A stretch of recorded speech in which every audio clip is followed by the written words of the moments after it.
वंदना भैया जी। हाँ, सभी को वंदना। वंदना सभी भैया। को जय जिनेन्द्र। हाँ। दिन रात वंदना भैया जी। मेरे स्वामी, ये भावना में भाऊं, देहांत के समय में तुम्हें को न भूल पाऊं। धर्मात्मा निकट हो, चर्चा धर्म सुनावे, वे सावधान रखे, गाफिल न होने पाऊं। दिन रात मेरे स्वामी, मैं भावे ना ये भाऊं। देवादिदेव 1008 श्री शांतिनाथ भगवान की जय। संत शिरोमणि परम पूजा आचार्य गुरुवर विद्यासागर जी महामुनि राज की जय। 3,9 करोड़ महामुनि भक्तों की जय।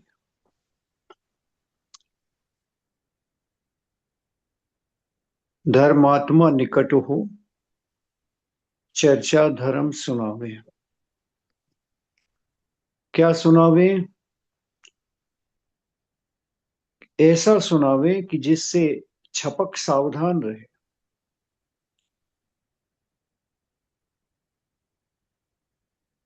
उसे अपने चिंतन में जो पूर्व का जाना है वह धर्म उसके ध्यान में प्रति समय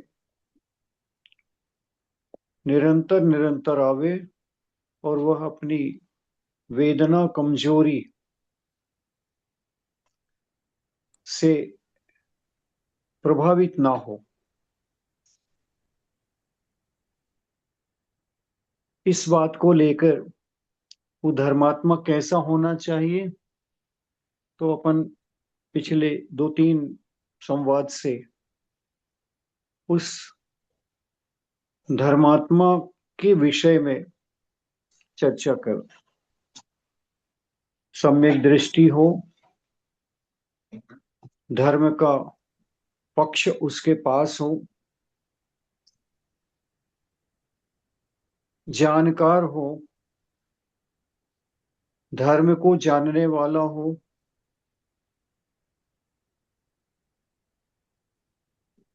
ऐसा विचार कर अपन ने सम्यक दर्शन की चर्चा की थी, सम्यक दृष्टि की चर्चा की थी और सम्यक दृष्टि के संबंध में जब विचार करते हुए विचार किया था कि हमें बार बार यह मन में विचार आता है कि हम सम्यक दृष्टि है कि नहीं, हमारे सम्यक दर्शन में क्या क्या होना चाहिए। तो अपन 8 अंगों की चर्चा की कि वे 8 अंग सहित सम्यक दर्शन होता है। यदि 8 अंग हमारे अंदर में विद्यमान है तो हमारा सम्यक दर्शन हो सकता है, और 8 अंग विद्यमान नहीं है तो भी सम्यक दर्शन पर प्रश्न चिन्ह लग सकता है। इस बात को लेकर अपन विगत संवादों से 8 अंगों की चर्चा कर रहे थे। पिछले संवाद में उपगुहन और स्थितिकरण की मुख्य चर्चा की थी। ये बहुत दोनों अंग बड़े मजबूत है, क्यों जिस शरीर में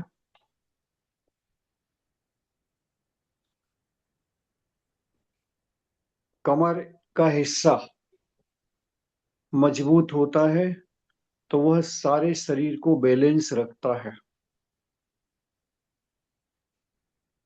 ऊपर के शरीर को भी रखता है, नीचे के शरीर को भी रखता है। कमर मजबूत है तो चलने में भी सहायक है, और ऊपर का अंग भी सारे व्यवस्थित है। इसलिए उपगुहन को बहुत विशेष मध्य में रखकर आचार्यों ने विशेष कथन किया है कि उपगुहन अंग हमारे जीवन में बहुत बड़ा महत्व रखता है।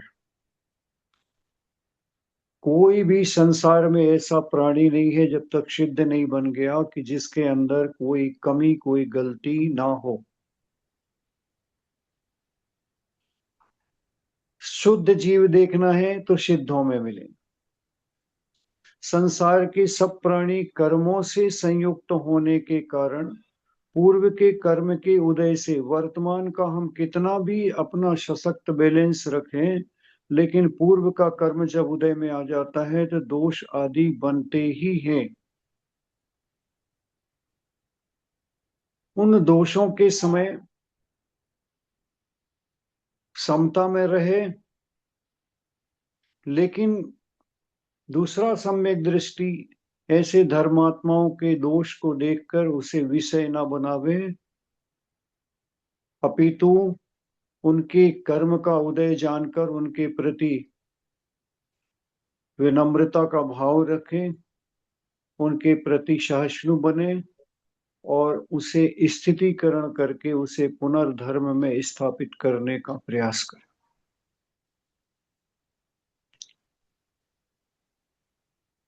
अपन ने जाना था कि समंत्र भद्र मुनि जैसे भी भस्मत व्याधि से पीड़ित होने पर उनके गुरु महाराज ने उन्हें दीक्षा छोड़कर पहले रोग ठीक करने की आज्ञा दी थी,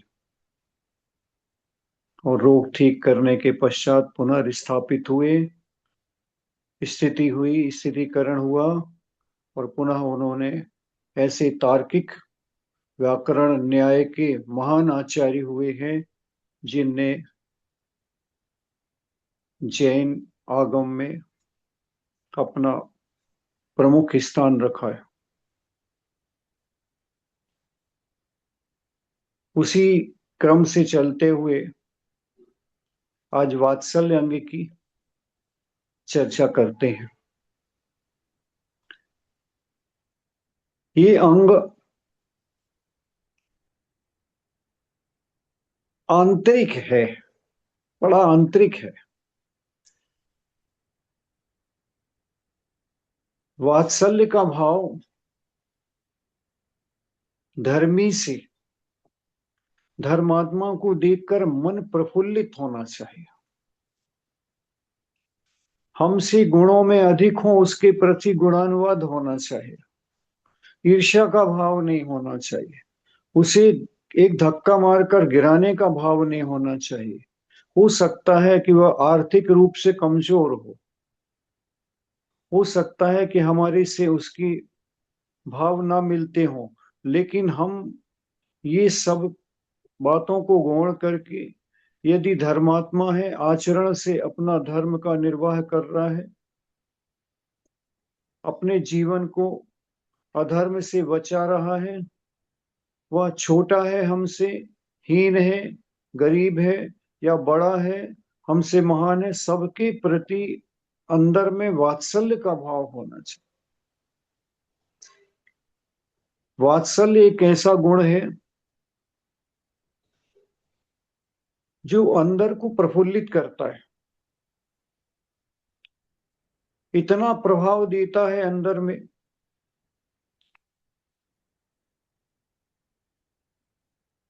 कि यदि आप भगवान तीर्थंकर को देखें तो तीर्थंकर प्रकृति जो उन्होंने बांधी थी उसमें सब जीवों के प्रति वात्सल्य का भाव था, एक इंद्री से लेकर पंच इंद्री तक। तीर्थंकर प्रकृति बांधने में मुख्य कारण जो है वो सब जीवों के प्रति करुणा का भाव, वात्सल्य का भाव है। बाकी तो 16 कारण भावनाएं अपन पढ़ते ही हैं, वो सुनी है, लेकिन उसमें आचार्य भगवान हमेशा कहते थे अंदर में उसके प्रति जो करुणा का भाव आता है बहुत गजब से उसका अंदर पसीजता है कि संसार के प्राणी बहुत दुखी है, एक इंद्री से लेकर पंच इंद्री तक देते हैं, ये पंच परावर्तन रूप भ्रमण कर करके अनादि से भटक रहे हैं। हे भगवान, इन्हें भी सद्ज्ञान की प्राप्ति हो, ये भी सद्बुद्धि को प्राप्त करें, ये भी संसार भव से छूटने का प्रयत्न करें। मैं क्या करूं इनके लिए, किस प्रकार करूं कि ये दुख से बचने का उपाय कर लें। ये संसार की भटकन से बचने का उपाय कर ले। ये अपने दर्शन ज्ञान चारित्र को व्यवस्थित करें, शुद्ध करें। ऐसा सोचकर संसार के प्राणी कितने दुखी हैं। एक एक प्राणी, एक एक गति के जीवों को देखकर उनके मन में जो करुणा पसीजती है, उससे जो तीर्थंकर प्रकृति बंधती है, और तीर्थंकर प्रकृति बंधने के कारण उसी मन की उज्ज्वलता और मन की पवित्रता के कारण उनके शरीर का रक्त सफेद होता है। किसी दूसरे प्राणी का नहीं होता, लेकिन उनका होता है। क्यों होता है सफेद? बस यही कारण एक मुख्य है कि अंदर में जिनके धवलता आई है, शुचिता आई है। दूसरे प्राणी अपने लिए नहीं सोचता, दूसरे प्राणी संसार की समस्त प्राणियों के लिए जो सोचता है दिन रात, उसको ही तीर्थंकर प्रकृति बंधती है और उसके ही अंदर धवलता प्राप्त होती है। उसके रक्त का रंग सफेद हो जाता, उज्ज्वलता आ जाती। ये एक बहुत बड़ी वात्सल्य अंग में प्रमुखता है। इतना वात्सल्य अंग, इतना अंदर में करुणा, इतनी करुणा। इसलिए आचार्यों ने गौवत्स संप्रीति कहा। स्त्री पुरुष को नहीं लिया उदाहरण में, गाय को लिया। गाय जैसा अपने बछड़े से निश्चल प्रेम करती है, निश्चल वात्सल करती है।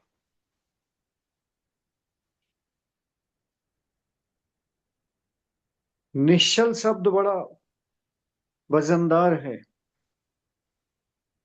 वह शब्द माँ बेटे के लिए उपयोग नहीं किया आचार्यों ने, एकमात्र गौवत्स संप्रीति। एक उदाहरण पहले देखा था। एक गांव में गाय का बछड़ा खेलते खेलते कुएं पर मुड़ेर नहीं थी तो कुएं में गिर गया। उसकी माँ ने देखा ये बछड़ा कुएं में गिरा है, दौड़कर आई और बिना किसी भूमिका के, बिना समझ के कि मैं कैसे निकाल पाऊंगी, कैसे निकालूंगी, गाय भी कूद गई कुएं में। ये ये प्रवृत्ति बताती है निश्चलता को। उसने ये नहीं सोचा कि मैं इसे कैसे निकाल पाऊंगी, कैसे ऊपर आ पाऊंगी, इतनी गहराई में कैसे बचा पाऊंगी। उसे तो एक बात दिखता था कि मेरा बालक यहाँ गिरा है और उसे बचाना है। इतनी निश्चलता जिसके अंदर होती है, वात्सल्य अंग उसी के अंदर पलता है। इसलिए हमारे अंदर में धर्मी के प्रति प्रीति कैसी होवे? गौवत्स सम। कौन है, कहां से आया, क्यों आया, क्या करता है, क्या नहीं करता, इस बात को गौण करिए। कौन है? धर्मी है। धर्मी के प्रति कर्तव्य क्या है? हमारी प्रीति वात्सल्य इसके प्रति होना चाहिए। ऐसा सोचकर जब हम अपने वात्सल्य अंग को प्रमुख करते हैं तो वह हमारे जीवन में नई ऊंचाइयां देता है।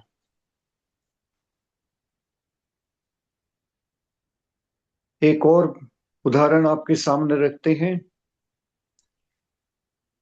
पूज्य गणेश प्रसाद जी वर्णी का नाम सबने सुना होगा।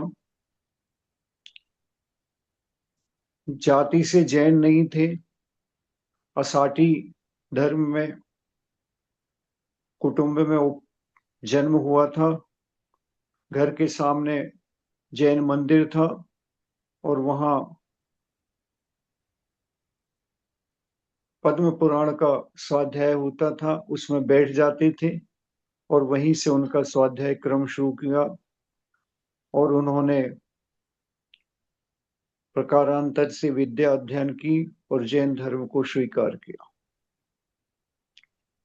बड़ा उत्थान किया जीवन में, अपना भी किया और अनेक अनेक विद्वान तैयार करने के लिए उन्होंने, उनकी जीवन गाथा पढ़ने योग्य है, 2 भागों में प्रकाशित है बनारस से। उन्होंने अपने जीवन में इतना किया कि शायद एक मनुष्य को, सामान्य मनुष्य को करना संभव नहीं हो सकता। बनारस में जिस समय पढ़ने गए थे उस समय अजैन ब्राह्मण विद्वान ही संस्कृत की शिक्षा देते थे। उन्होंने देखा कि ये पढ़ाते तो हैं लेकिन व्याकरण की दृष्टि से पढ़ा देते, लेकिन इनके अंदर में कोई भाव नहीं रहता। वह कमी महसूस करते हुए उन्होंने सबसे पहले बनारस में भदैनी में संस्कृत विद्यालय खोला और देश के बहुत से, बुंदेलखंड में तो बहुत से स्थानों पर, अनेकों स्थानों पर विद्यालय खोले, बहुत प्रचार किया। महिलाओं को उस समय पढ़ाते नहीं थे, बालिकाओं को कोई शिक्षा देते नहीं थे। 5वीं तक पढ़ाया तो पढ़ाया, नहीं तो वो भी अनिवार्य नहीं है। लेकिन उन्होंने स्कूल पाठशालाएं खोलकर नारी शिक्षा के ऊपर बहुत बड़ा काम किया, स्वयं स्वाध्याय किया और अच्छे विद्वान के रूप में अपने को साबित किया। अनेक ग्रंथों की, समय सार जैसों की टीका लिखकर उन्होंने, वर्णी जी ने अपने ज्ञान को प्रदर्शित किया है। जब वे छोटे थे और उन्हें एक सहयोग प्राप्त हुआ माँ चिरौंजा बाई का सागर में, वो महिला विडो थी, वैधव्य जीवन अपने धर्म के साथ चला रही थी। उन्होंने इस बालक के साथ संपर्क हुआ, इस बालक को देखा और उस बालक को देखते ही साथ में उन्हें लगा कितना वात्सल्य उसके प्रति उमड़ा कि कई वर्षों से अपने वैधव्य जीवन को जीते हुए भी उनका उस बालक को देखकर उसके प्रति प्रेम और वात्सल्य उनका इतना उमड़ा कि उनका आंचल गीला हो गया दूध से। ये चतुर्थ काल की घटना नहीं है, पंचम काल की घटना है। बिना संतान उत्पत्ति के एक वैधव्य जीवन को जीते हुए माँ के आंचल से दूध छलकना एक बात का प्रतीक है कि अंदर में कितनी ममता और कितना वात्सल्य उमड़ा उस जीव के प्रति। और बस उन्होंने सोच लिया ये तो बालक है, इसे पालना है, इसे संबल देना है, इसे आगे बढ़ाना है। और उन्होंने उनकी पढ़ाई की सारी व्यवस्थाएं करते हुए यहाँ से बाहर भेजा, अनेक जगह भेजा, ज्ञान प्राप्त कराया और उस जीव ने समाज का बहुत बड़ा उत्थान करने में अपना योगदान दिया है। आज बुंदेलखंड में जो चौकों की पवित्रता है, जो बालिकाओं में, बच्चों में जो पूर्व के संस्कार थे, वही बालक आज वृद्ध हो गए, लेकिन वो जो संस्कार रीढ़ की हड्डी के समान में बुंदेलखंड में, खास करके मध्य प्रदेश में भी बुंदेलखंड के स्थान में, जहां जहां उन्होंने विहार किया, जहां जहां पर उन्होंने अपनी सत्संगति दी, जहां जहां पर उन्होंने विद्यालय खुलाए, वहां आज भी उनकी सीख प्रज्वलित है। और यही कारण है कि भारतवर्ष में सबसे ज्यादा मध्य प्रदेश, और मध्य प्रदेश में भी बुंदेलखंड में जो चर्या सावकों की, साधुओं की है, वह अन्यत्र नहीं पाई जाती, उतनी विशुद्धि से नहीं पाई जाती, उतनी शुद्धता से नहीं पाई। खान पान चौके की, विचारों की जो शुद्धता पाई जाती है वह बुंदेलखंड में विशेष रूप से पाई जाती है। तो ये घटनाएं हमें बताती हैं कि अंदर की वात्सल्य भावना हमारे मन को नहीं, हमारे मन के माध्यम से शरीर को कितना प्रभावित करती है कि जो घटित नहीं हो सकता, असंभव है, वह भी इस वात्सल्य अंग के भावों के द्वारा, वात्सल्य के द्वारा हम घटित कर लेते हैं। इसलिए हमारे अंदर में यह भाव बहुत अच्छे से होना बहुत मुश्किल है। हम अपने समान दूसरे विद्वान को, दूसरे धर्मी को, दूसरे को करता देखते हैं तो उसके अंदर के दोष तो दिखाई पड़ते हैं हमें। एक पूजा तो कर रहा है लेकिन इसका वास्तविक जीवन देखो, वास्तविक जीवन देखो। अरे जो अभी कर रहा है मंदिर में उसका समर्थन करो ना, कि किस प्रकार के हम उसके अंदर गुण देख सकते हैं। सम्यक दृष्टि का यही दृष्टि बहुत मजबूत होता है, यही पक्ष बहुत मजबूत है। सम्यक दृष्टि किसी जीव के दोष नहीं देखता, उसे दोष देखने की भावना नहीं होती, उसे दोष दिखते नहीं है। वह तो गुण का ग्राही है। जिसमें भी देखता है, जिस वस्तु में देखता है, जिस व्यक्ति में देखता है, उसमें उसे गुण देखने का भाव है, गुणग्राही है। दोष दिख भी जाए तो गुहन वात्सल्य प्रभावना इन अंगों का उपयोग करके उसके दोष को ढकने का प्रयास करता है, स्थितीकरण करता है, उसके दोष को प्रकाशन नहीं करता। ये सम्यक दृष्टि की विशेषता है। इसलिए जब भी अपन विचार करो, अपने अंदर जब विचार करो गुणों का, तो ये अंग मेरा दूसरे के दोष देखने में उत्सुकता है, दूसरे की बुराई पता चली है मुझे, तो हमारा पेट दुखने लगता है यदि हम 10-5 जगह उसे पोस्ट ना करें तो।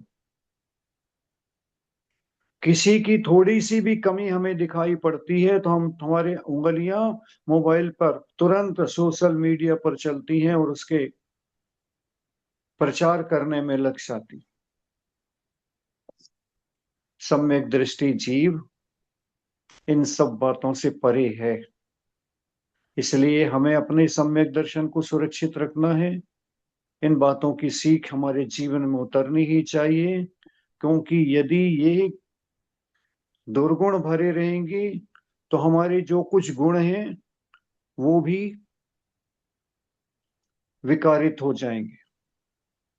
कितनी भी कहा जाता है, कितनी भी अच्छी केसर कस्तूरी ड्राई फ्रूट से बनाई हुई खीर हो, लेकिन बर्तन हींग का हो, तो वह सारे के सारे गुण भी उस छोटे से दुर्गुण के कारण, छोटी सी है, हींग में तो रखी थी, अब तो हींग है भी नहीं उस डिब्बी में, फिर भी वह इतना दुर्गुण प्रभाव देती है कि अच्छे से अच्छे गुणकारी पदार्थ को भी विकारित करने में समर्थ है। इसलिए हमारी छोटी से छोटी गलतियां भी, हमारे छोटे से छोटे विचार भी, छोटी से छोटी संकीर्णता मन की हमारे हमारे बड़े बड़े गुणों का घात करके हमें दुर्गुणी बना देते हैं। इसीलिए तो हम मिथ्या दृष्टि की कोटि में हो जाते हैं, सम्यक दृष्टि नहीं कहला पाते। ये गुण हमारे अंदर होना ही चाहिए। और इसके बाद में अंतिम 8वां अंग कहा गया प्रभावना का।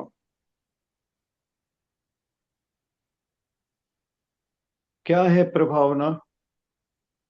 तो आचार्य श्री की भाषा में लें कि अप्रभावना से बचना ही प्रभावना है। अप्रभावना कैसे होती है?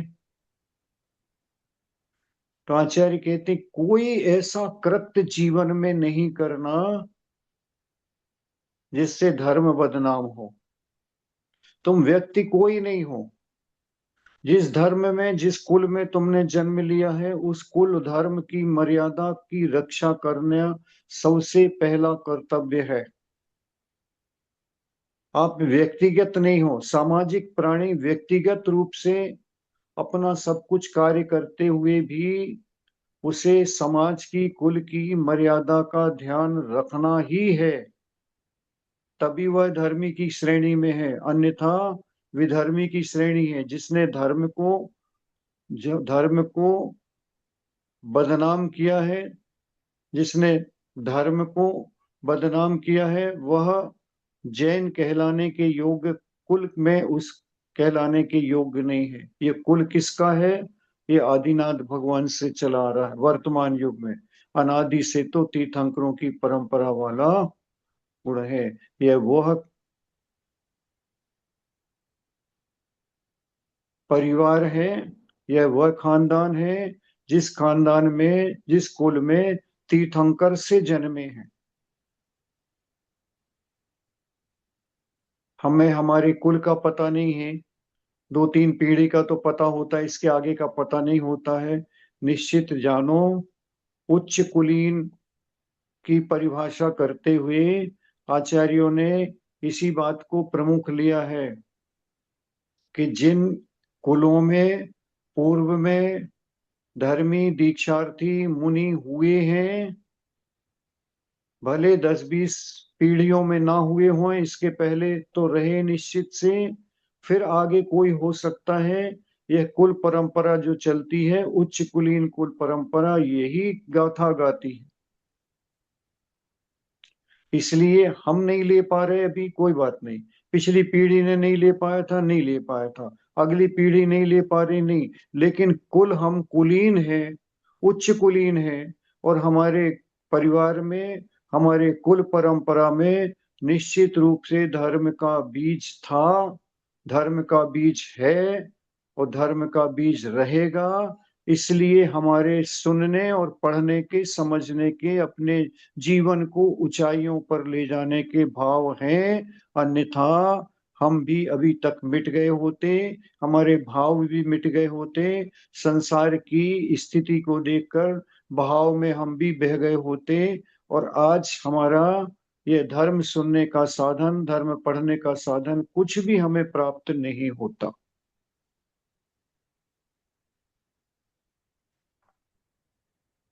इसलिए कुल का, जाति का, धर्म का ऋण है हमारे ऊपर।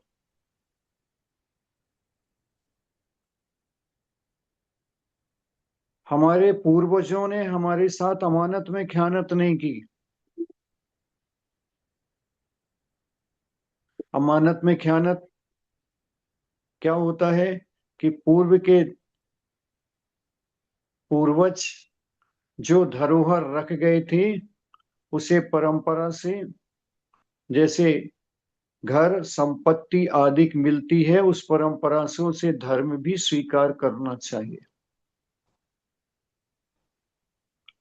मात्र संपत्ति, कुल, वैभव नहीं, लेकिन जो परंपरा कुल परंपरा से चला आया है। इसलिए हमेशा जब अपने संबंध में सोचो तो ये सोचो कि मैं इसी कुल में क्यों जन्मा हूं। इतने बड़े बड़े महान परिवार और महान श्रेष्ठी देश के अंदर थे, विदेश के अंदर हैं, उनके घर में जन्म क्यों नहीं लिया मैं? इसका सीधा सा अर्थ है कि पूर्व पर्याय में जो भावना भाई थी, धर्म के साथ में जो भावना भाई थी कि मुझे मनुष्य पर्याय मिल जाए, देव पर्याय में रहे होंगे तो वहां मनुष्य पर्याय मिल जाए, देव सास गुरु का सानिध्य मिल जाए, ऐसे कुल में जन्म हो भगवान, जहां पर मेरी धर्म की गतिविधियां, अंग, धर्म के अंगों की गतिविधियां, और मैं अपने जीवन को उस धारा से आगे बढ़ाता हुआ कुल परंपरा के अनुसार बढ़ूं।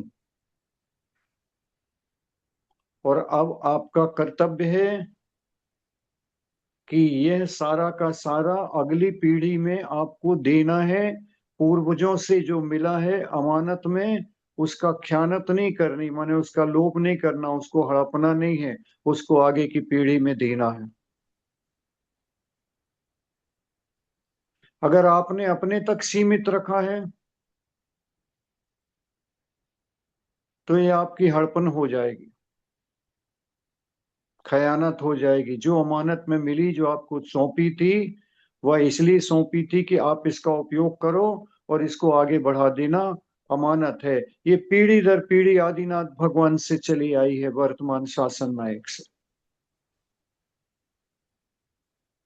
धर्म की परंपरा एक दूसरे को प्रसारित की गई, प्रवाहित की गई, और आज हम आप तक चली आई है। आगे का काल बहुत निकृष्ट है, लेकिन फिर भी पांचवें काल के अंतिम समय तक धर्म का प्रवाह निरंतर चलेगा। बीच में हो सकता है कुछ सालों न रहे, लेकिन ये प्रवृत्ति पंचम काल के आखिरी तक समाप्त नहीं होगी। 3 साल 6 महीने जब तक रह जाएंगे पंचम काल को, तब तक धर्म की प्रवाहना चलेगी, और उसके बाद में धर्म का लोप होगा। 18,500 वर्ष अभी धर्म की प्रभावना चलनी है। इसलिए मेरी पीढ़ी के द्वारा, मेरे स्वयं के द्वारा, मेरे परिवार के द्वारा, मेरे बाल बच्चों के द्वारा उन्हें इस प्रकार का शिक्षा उन्हें प्राप्त होनी चाहिए कि धर्म में कोई प्रकार की, हम स्वयं कोई नहीं है।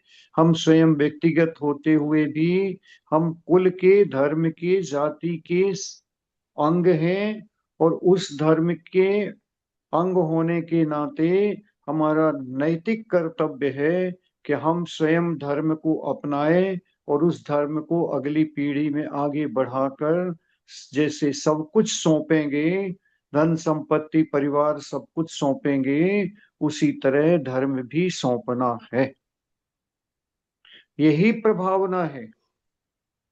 अन्यथा प्रभावना समाप्त तो धर्म भी समाप्त। इसलिए मेरे द्वारा ऐसा कोई कृत्य ना हो जिससे धर्म बदनाम होवे।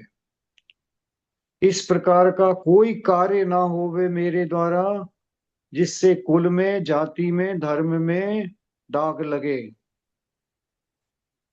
हम आगे बढ़ पावे बहुत अच्छा है, नहीं बढ़ पावे तो जो कुछ प्राप्त हुआ है उसको सुरक्षित रख पावे, ये हमारे लिए बहुत बड़ा कर्तव्य है। कोई ऐसा व्यापार ना करें, कोई ऐसा व्यापार न करें, व्यापार में कोई इस प्रकार का व्यवहार न करें कि जिसके ऊपर उंगली उठती हो कि जैन होकर देखो कैसा व्यापार कर रहा। इसलिए आज भी हमारी कुल परंपरा में कभी मांसाहार का व्यापार नहीं करते, हिंसाजनक, हिंसा मूलक व्यापार नहीं करते। यहाँ तक कि जूते चप्पल का, चमड़े के जूते चप्पल बिकते थे, उसका व्यापार नहीं करते। पेस्टिसाइड आदि का व्यापार नहीं करते, ऐसे केमिकल्स का व्यापार नहीं करते, ऐसे विस्फोटक का व्यापार नहीं करते जिससे मात्र हिंसा और हिंसा होती है। बारूद का, पटाखे का, इस प्रकार का कोई व्यापार अभी तक कुल परंपरा में नहीं हुए हैं। इस प्रकार के उद्योग धंधे नहीं लगाते जिसमें इतनी ज्यादा हिंसा हो, इतनी ज्यादा हिंसा हो। यद्यपि उद्योगों में हिंसा होती है, लेकिन हिंसा के लिए नहीं लगाया जाता। एक ऐसा होता है कि उद्योग में हिंसा हो रही, व्यापार में हिंसा हो रही, एक हो रहा हिंसा का व्यापार हो रहा या हिंसा का उद्योग हो रहा। हिंसा का उद्योग कैसे माने? जैसे सिल्क बनाने के लिए कीड़े पाले जा रहे, जूते बनाने के लिए चमड़ा और प्राणियों को काट करके चमड़ा खरीदा जा रहा। उसमें मुख्य व्यापार यही है कि कहाँ से ज्यादा सस्ता मिल सकता है, कहाँ ज्यादा प्राणियों का घात होता है। हम कर नहीं रहे, लेकिन प्रत्यक्ष रूप से नहीं कर रहे, लेकिन प्रोत्साहन उसी को दे रहे हैं, अनुमोदना उसी की कर रहे हैं। तो इस प्रकार से कोई व्यापार ऐसा नहीं होना चाहिए कि जिसके माध्यम से कुल जाति की अप्रभावना हो। जीवन शैली ऐसी होनी चाहिए जिसको देखकर लोग प्रभावित हों। नॉन वेज सेवन नहीं करते तो नॉन वेज होटलों में भी हमें भोजन करने नहीं जाना चाहिए। कभी ऐसी मजबूरी, अब विदेशों में है, ऐसी मजबूरी हो सकती है कि किसी के शादी में, किसी फंक्शन में आपको किसी होटल में जाना पड़ जाए, किसी मॉल पर जाना पड़ जाए, किसी अन्य जगह पर जाना पड़ जाए। वहां पर भी आप अपने धर्म को सुरक्षित रख सकते हैं। उनको, मित्रों को कह सकते हैं कि आपके बुलाने पर मैं यहाँ तो आ तो गया, लेकिन मैं यहाँ का भोजन पानी स्वीकार नहीं करूंगा। आपकी आपको बधाई देने के लिए मात्र आ गया, क्योंकि ये स्थान ऐसा है कि जहाँ पर शाकाहारी मांसाहारी दोनों भोजन होते हैं, और ऐसी जगह पर मैं भोजन स्वीकार नहीं करता, पानी स्वीकार नहीं करता। इससे आपकी हीनता नहीं दिखेगी, इससे आपकी धर्म के प्रति जो निष्ठा है उससे आपकी कीर्ति यश बढ़ेगा। भोजन तो हमारे घर में भी कर लेंगे हम, उसके भोजन के भूखे हैं क्या? व्यवहार था, व्यवहार के लिए हम आ गए। उसको व्यवहार देना है, उसको प्रेजेंट करना है, उसको गिफ्ट देना, वो भी दे दो। लेकिन भोजन आपके यहाँ नहीं करेंगे, क्योंकि ये स्थान हमारे भोजन के लायक नहीं है। इतनी भी यदि आपके अंदर दृढ़ता बनी रही, क्योंकि ये कमी इस समय आपके यहाँ हो सकती नहीं हो सकती मुझे नहीं मालूम, लेकिन हमारे यहाँ भारत में तो ये ऐसी परंपरा स्टेटस सिंबल बन गया है कि लोग ऐसे बड़े बड़े मैरिज हाउसेस में और अच्छी बड़ी बड़ी होटलों में ठहरा रहे हुए भोजन कर रहे हैं कि जहां पर विकल्प नहीं होता। अब विश्वास करो, कितना भी किचन अलग अलग कर लेंगे, देखने के लिए अलग होगा हमें, लेकिन ऐसा होता नहीं। बड़े बड़े उदाहरण सामने आए। एक मित्र ने हमारे कहा, वो उदाहरण बड़ा मार्मिक है, आपको देते हैं कि वह अपना व्यापार ट्रांसपोर्ट का व्यापार था, व्यापार इत्यादि करके और शाम को एक ढाबे में प्रायतर भोजन को चले जाते थे और भोजन करके आ जाते थे। वहां पर भोजन में दाल फ्राई बनती थी और बनता था, अच्छा लगता है, बहुत अच्छा टेस्टी बना है, बड़ा प्रसिद्ध हो गया। एक दिन पहुंचने में उन्हें देर हो गई, चूंकि नौकर को वेटर को टिप्स वगैरह दे के आते थे, तो वो उनकी सेवा शुश्रूषा करते थे। एक दिन पहुंचे, थोड़ा रात देर हो गई थी, 10 साढ़े 10 बज गए होंगे, और भोजन उसने परोसा और वो स्वाद नहीं आया। नौकर को बुला के कहा कि आज तुम्हारी दाल फ्राई तो अच्छी नहीं है। तो बोला, बाबूजी आज जो है शोरबा खत्म हो गया था, तो वो नहीं मिला पाइस। यानी नॉन वेज आइटम का जो रसा था वो दाल में मिलाकर लाता था, उसके स्वाद से हमारा स्वाद अच्छा होता था। और एक कलई उस दिन खुल गई कि वो शोरबा आज नहीं था, खत्म हो गया, इसलिए हम प्लेन दाल आपके लिए ले आए। ये बहुत बड़ी सीख है। अपने स्वाद को मेंटेन करने के लिए सारे भोजनालय वाले, सारे होटल वाले क्या मिलाते हैं क्या नहीं मिलाते हैं, आपको कुछ पता नहीं होता, हमें कुछ पता नहीं होता, और हम अनजाने रूप से स्वाद के चक्कर में इस प्रकार का कृत्य कर बैठते हैं। लेकिन यदि अगर हमने अपनी जीवन शैली अपना ली, जीवन शैली को व्यवस्थित रख लिया कि हम इस प्रकार के स्थानों पर व्यवहार के नाते अगर जाना भी पड़ा, एक तो जाएंगे नहीं, और अगर जाना भी पड़ गया, जाना चाहते नहीं है, लेकिन जाना पड़ना और जाना उमंग से जाना, दोनों में भेद है। हमारे बॉस हैं, हमारे फैक्ट्री के बड़े ऑफिसर हैं, उनके यहाँ नहीं जाएंगे तो बुरा लगेगा, तो चले जाइए, वो अनुमोदना नहीं है।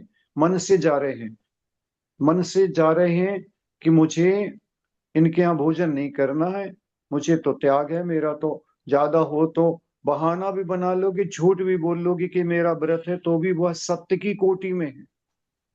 वह झूठ झूठ नहीं है जिसमें अहिंसा का पालन होता हो। अहिंसा के पालन करने के लिए यदि कोई झूठ भी बोला, साफ सफेद झूठ है, तो भी उसको बोल सकते हैं। आचार्यों ने कहा वह सत्य भी गलत है जिसमें हिंसा पोषक हो। इसलिए जीवन शैली आपकी जीवन शैली से झलकना चाहिए। हम ये नहीं कहना चाह रहे कि हम आप कर रहे हैं वहां पर, लेकिन जब भी करें बच्चों को भी उपदेश यही दें, शिक्षा यही दें, अपने मित्र हों कोई तो देवें कि अपने कुल परंपरा को, अपनी धर्म परंपरा को पहले, हमारा उसका हमारे ऊपर बहुत ऋण है उस परंपरा का। तो इसलिए वह ऋण के रूप में हम हमेशा उसे चुकाने का भाव रखना है। कोई ऐसा कृत्य नहीं करना, कोई ऐसा व्यापार नहीं करना जिससे जीवन शैली नहीं रखना, जिससे हमारे कुल परंपरा की मर्यादा भंग होती हो। उत्सव ऐसा नहीं मनाना, स्वयं इस प्रकार का कोई उत्सव नहीं बनाना। अच्छा बनाओ, अच्छा खिलाओ, अच्छे से अच्छा उत्सव मनाओ। अच्छे के लिए मना नहीं किया जा रहा, अपना वैभव पूर्ण मनाओ। लेकिन जो भोजन हम मंगा रहे बाहर से या जिनके द्वारा हम व्यवस्था कर रहे हैं, वह व्यवस्था हमारी प्रामाणिक और शुद्ध होनी चाहिए। हमारे हमारे वातावरण को प्रशस्त करने वाली होना चाहिए। इसलिए उत्सव भी हम इसी प्रकार मनाएं। हम जहां पर पार्टियां रखनी चाहते हैं, जहां पर व्यवस्था करना चाहते हैं, उस प्रकार में सिंपल जगह पर रखें और अच्छा भोजन कराएं, अच्छा भारतीय भोजन कराएं। विदेश वालों को, रहने वालों को भी भारतीय अच्छे व्यंजन जहां प्रतीत होंगे तो वो तारीफ करेंगे, वो उसे निग्लेक्ट नहीं करेंगे, हीनता से नहीं देखेंगे। वो सोचेंगे कि देखो इन्होंने अपने परंपराओं को निर्वहन करते हुए कितना सुंदर व्यवस्था करी। इसकी तारीफ होगी, इससे धर्म की प्रभावना होगी, इससे आपकी भर नहीं होगी, आपके परिवार धर्म कुल की प्रभावना होगी। घर का वातावरण ऐसा रखें कि जिसमें कुछ सीखने मिले।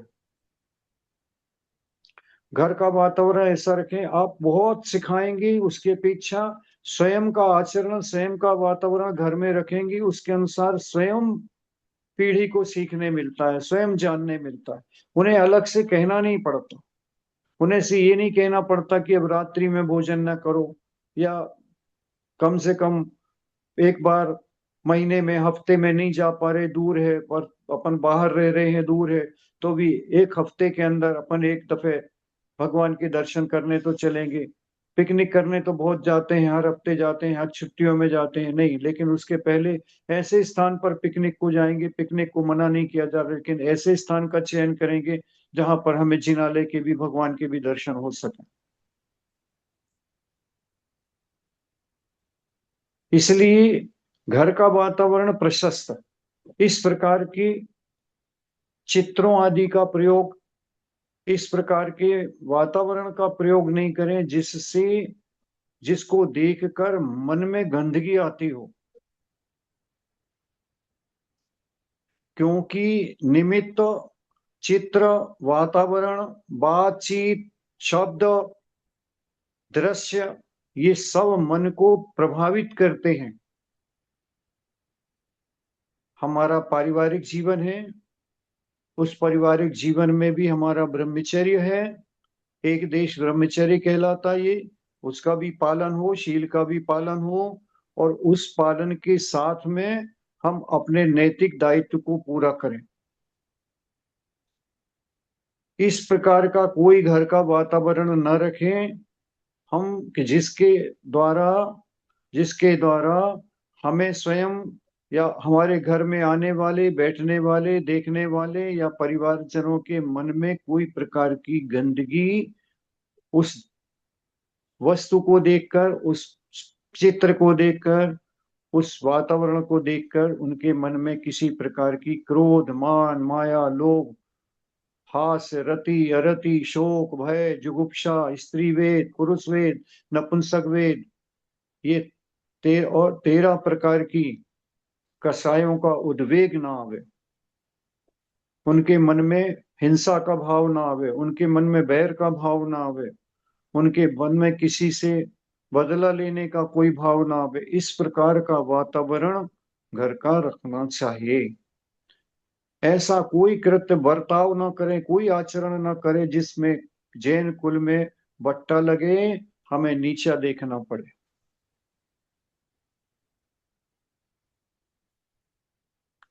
क्योंकि हमारी जो पहचान है, सम्यक दृष्टि की जो पहचान है, वह हमारे आचार, विचार और व्यवहार से है। सम्यक दृष्टि जीव अपने आचार विचार को, अपनी सोच को, अपने आचरण को, आचार माने आचरण को, विचार माने अपनी सोच को और अपने व्यवहार को, इसी के द्वारा ही हम जाने जाते हैं, इसी से हम जाने जाते हैं। ये बिगड़ा तो समूल नष्ट हो गया, ये बिगड़ा तो हमें समूल नष्ट हो गया। इसलिए जब हम प्रथमान योग के ग्रंथों को पढ़ते हैं तो धर्म की प्रभावना करने के लिए कैसा कैसा उपक्रम किया गया है। लोगों ने अपने आप को और अपन को अपना भर नहीं सोचना है। हम अकेले कोई नहीं होते, हमारी लिंक ऊपर से है। ऊपर से मतलब पीढ़ियों दर पीढ़ियों से है। हमारे पिताजी थे, दादाजी थे, उनके पिताजी थे, उनके पिताजी थे, उनके पिताजी थे, उनके पिताजी थे, कोई ना कोई रहा है। और ये परंपरा कब से चली है? हमारे पूर्वज आदिनाथ भगवान के समय पर भी थे, हमारे पूर्वज अजितनाथ भगवान के समय पर भी थे, हमारे पूर्वज निरंतर निरंतर थे, क्योंकि श्रृंखला टूटी नहीं है। हवा पानी से हम उत्पन्न नहीं हुए हैं। हमारी जो मनुष्य परंपरा चली है उसका बीज कहीं ना कहीं से अनादि से है, तब हम है। तो इसलिए वर्तमान की जो परंपरा है आदिनाथ से, अगर हम उसको भी पकड़ते हैं तो वहां से हर तीर्थंकर के काल में हमारे पूर्वज थे। वे नहीं होते तो हम नहीं होते। और शासन नायक महावीर तक आए तो 2500 पहले भी साल पहले भी हमारे पूर्वज, हमारे दादा परदादा परदादा सब वहां पर थे। उन्होंने भगवान महावीर के समोसरण में भी स्थान प्राप्त किया होगा और धर्म को सींचा है। और बराबर बराबर हम आज हर आचार्यों के समय पर, आचार्य कुंद कुंद देव से लेकर आचार्य भूतवली पुष्पदंत से पहले भी आचार्य हुए हैं, उन सब आचार्य परंपराओं में हमारा परिवार मौजूद था, हमारे पूर्वज मौजूद थे।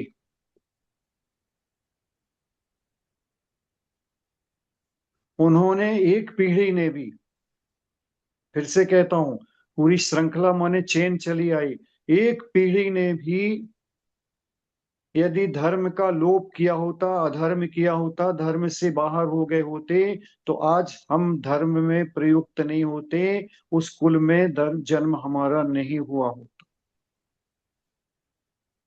हम भी कोई ऐसे कुल में होते जो धर्म से विधर्मी हो गए थे, जिन्हें सत्य अहिंसा का धर्म मिलता ही नहीं। हम भी ऐसे कुल में जन्म हुआ होता जहां पर धर्म की कोई परंपरा ही नहीं थी, जन्म से नहीं मिलती। लेकिन सौभाग्य है कि ऐसे कुल में जन्म लिया कि यहाँ से भले बाहर गए हैं, इतनी दूर भी रह रहे हैं, 7 समंदर पार भी, लेकिन धर्म का बीजारोपण अंदर में आज भी प्रस्फुटित हो रहा। प्रस्फुटित भर नहीं हो रहा, आपके बीच में रहने वाले 7 7 प्रतिमा वाले द्रौपदी अम्मा जैसे भी वहां पर अपने धर्म को, अपने आचरण को, व्यवहार को, अपने धर्म को निर्दोष पालन करते हुए ईमानदार हैं अपने प्रति, धर्म के प्रति। धर्म क्या है? धारयति इति धर्मः, जो धारण किया जाता वह धर्म है। सत्य अहिंसा जिसका हम सेवन करते हैं वो हमारी सांसों में बहता है। हमारी जीवन शैली है, प्रति सांस श्वास हमारी जो आती है वो अहिंसा के पुट से मिलकर आती है। हमारे हिंसा करने के ना तो भाव होते हैं, ना हिंसा देखने के भाव होते हैं। अहिंसा ही हमारा परम धर्म है, इसलिए हम उस जीवन शैली में जीते हैं। हम आज तक किसी मच्छर को भी हाथ के अंदर चपेट कर मसल कर मारने के लिए भाव नहीं रखते। कोई मारता हुआ दिख जाता है तो हम उसके प्रति द्रवीभूत हो जाते हैं, क्या कृत्य है, गलत है, कभी सही नहीं कहते। पैर से कुचल कर हम चींटियों को मारते नहीं। हम उस कुल में जन्म हुए हैं जिनमें हमें घुट्टी में ये पिलाई गई शिक्षाएं हैं। हमारे कारोबार में जाने आने में जीवों का घात जरूर होता है, लेकिन हम घात करते नहीं हैं। घात होता है, मजबूरी है, क्योंकि उसके बिना जीवन शैली चल नहीं पाती है। उनके प्रति भी करुणा का भाव रहते हैं और प्रतिक्रमण करते हैं, लेकिन कोई भी ऐसा जैन नहीं होगा कि जो अपने चींटियों को देखकर जूते से कुचल जाए, छोटे छोटे सांप के बच्चों को देखकर रगड़ रगड़ के मार दे उनके वहीं पर। ऐसी जीवन शैली हमको जन्म से प्राप्त नहीं हुई। जन्म में जो घुट्टी प्राप्त हुई है, माता ने जो दूध पिलाया, उसमें वो घुट्टी थी कि इस प्रकार का कृत्य हम कभी कर नहीं सकते।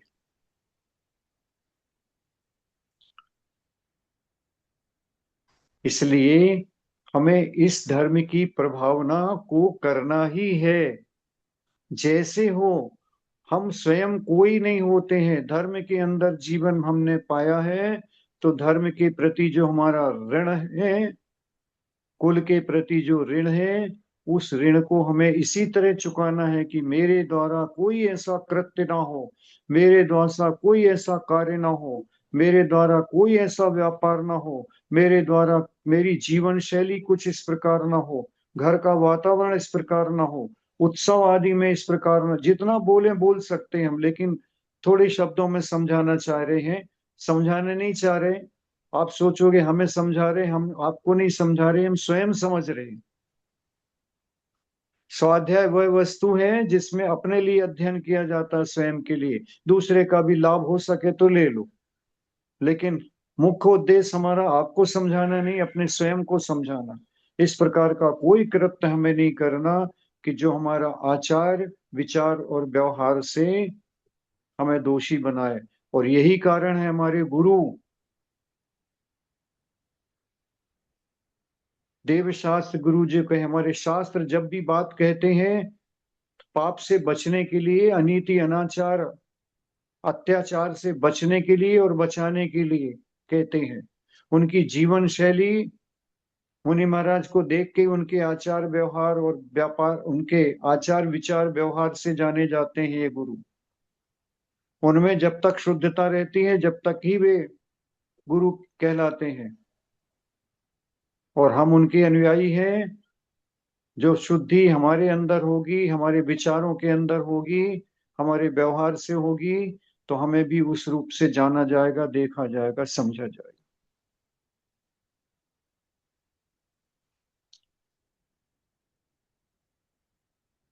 एक धर्म प्रभावना, प्रभावना अंग में, जैसे वात्सल्य अंग में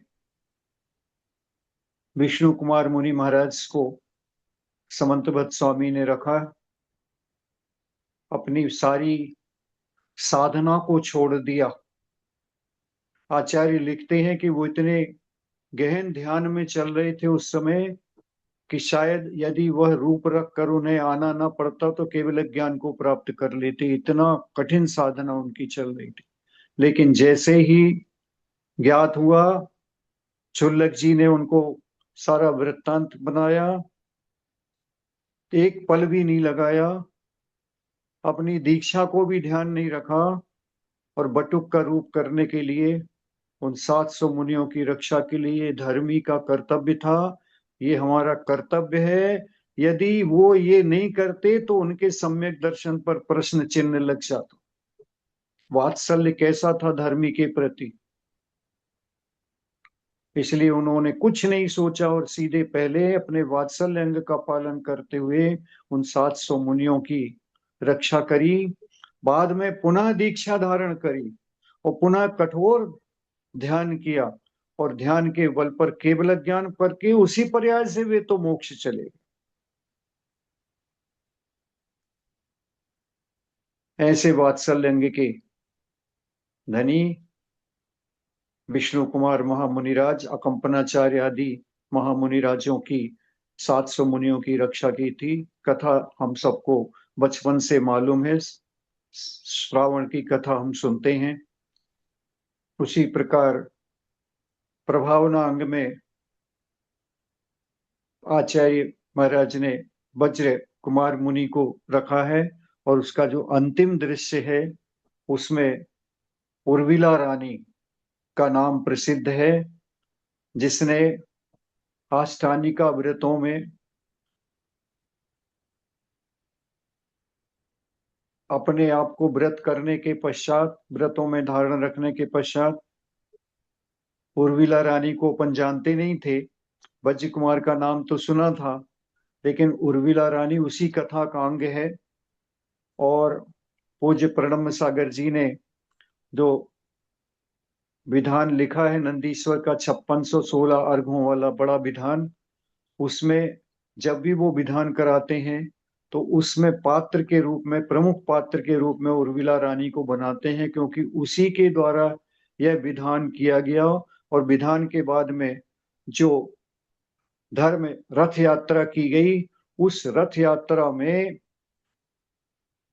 जिस राजा की ये रानी थी, उसकी पटरानी ने पहले राजा से वर मांग लिया था, और बौद्ध धर्म का जुलूस पहले निकलना था। और इसको प्रभावना अंग समझते हुए उर्विला रानी ने जो 8 दिन का विधान किया था, और उसका जो प्रभावना निकालनी थी, वज्र कुमार मुनि महाराज के सामने जाकर निवेदन करती है। और उनके पास में देव और विद्याधर आदि जो उनसे संपर्क में था, उनके दर्शनों को प्रभावना से आते थे। उन्होंने निवेदन किया कि आप समर्थ हो और आप ये सब कर सकते हो। और विद्याधरों ने उस जुलूस में शामिल हुए, और विद्याधरों ने भगवान का रथ आगे निकालकर जिन धर्म की महती प्रभावना की थी, उसका कथानक आप रत्नकरण शावकाचार में जब भी पढ़ेंगे तो उसका समापन इसी उर्मिला रानी के रथोत्सव से है। तो उन्होंने अपने धर्म की प्रभावना को आगे बढ़ाया, धर्म का परिवर्तन किया।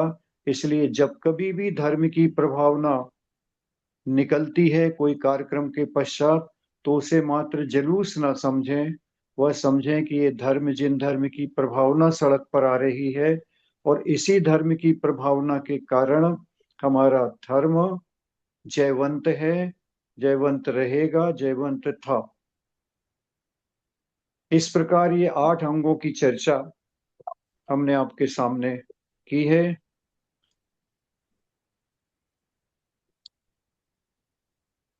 एक अभी 16 कारण भावनाएं पूरी हुई हैं, उसमें एक भावना पढ़ते पढ़ते हमारा मन हमेशा अटकता है।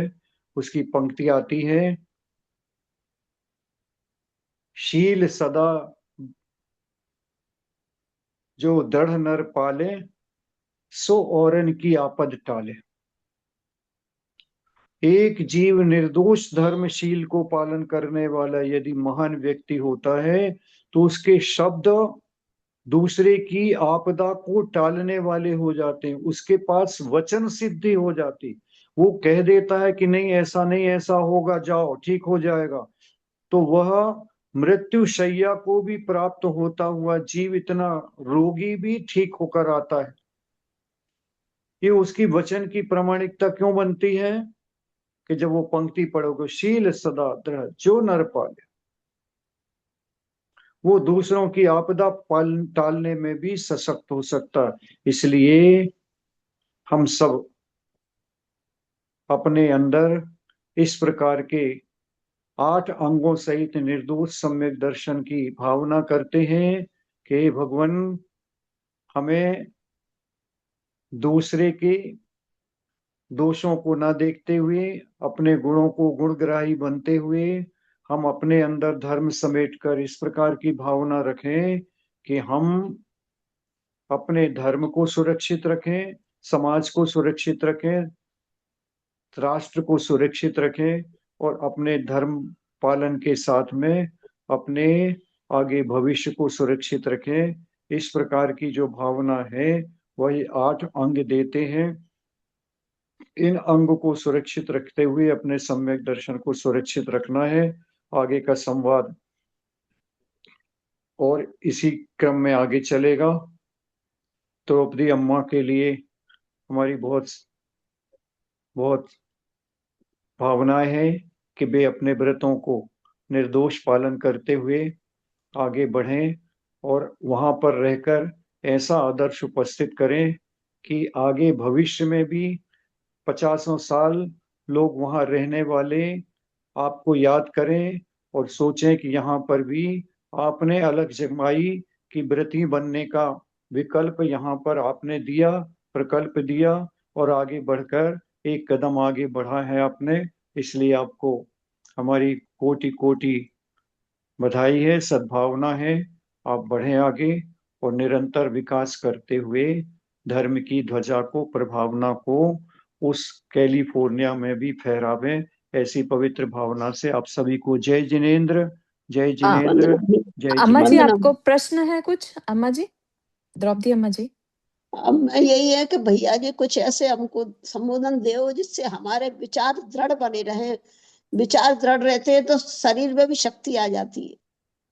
निश्चित रूप से दृढ़ हैं। ये हमने आप जितने हमने ये दिए हैं इनको उद्बोधन दिए हैं, लगभग 20-25 हो गए। इन उद्बोधन को क्रम से सुने, अंदर से हम कोशिश यही कर रहे हैं। आज का वक्तव्य भी जो है वो यही है। और शरीर की तरफ देखना नहीं है। शरीर तो प्रतिदिन प्रतिदिन हीन होगा, कृष्य होगा, उसका स्वभाव है, उम्र के हिसाब से ढलेगा ही। लेकिन अंदर की भावना निर्दोष बनी रहे, पक्की बनी रहे।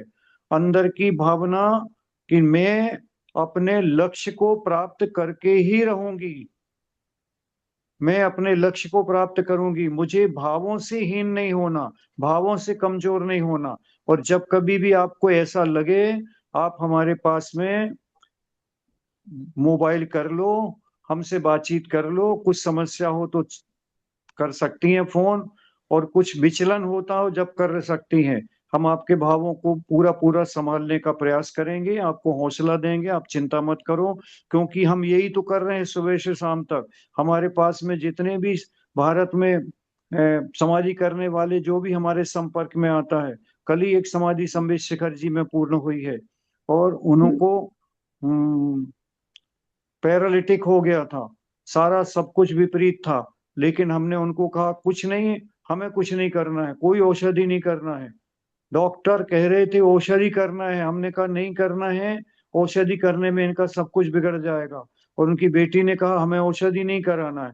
और 4 दिन तक उनको रखा। 4 दिन के बाद में कल उत्तम उत्तम समाधि 50-60 आरिकाओं के बीच में रहते हुए वहां पर, और घर से छोड़कर संबित शिखर जी पहुंच गई थी। संबित शिखर जी में उत्कृष्ट भावना से देह छोड़ी। तो आप निश्चिंत रहो, आपके अंदर जो भावना है बस उस भावना का पोषण करते रहो। उस भावना भावना वो ही कहाती है जो बार बार भाई जाए। तो अपनी भावना को आप निरंतर भाव, अंदर में मजबूती रखो। जहां कहीं आपको विचलन होता है, कभी भी हो आप लगा लो, हमें फोन लगा लो, हम समय आपको दे देंगे, उस समय के हिसाब से चर्चा भी कर लेंगे। क्योंकि जब भी हम कराएंगे तो फोन के माध्यम से ही कराएंगे। यहाँ पर भारत में भी करा रहे हैं, फोन के माध्यम से ही करा रहे हैं, व्हाट्सएप के माध्यम से ही करा रहे हैं, देखकर सुनकर करा रहे हैं। आपको भी देखते जाएंगे, आपको भी बढ़ाते जाएंगे, आप चिंता मत करो। आप ये मत सोचकर चलो कि हम अकेले हैं, अकेले नहीं हैं, पूरा विश्व जुड़ा है।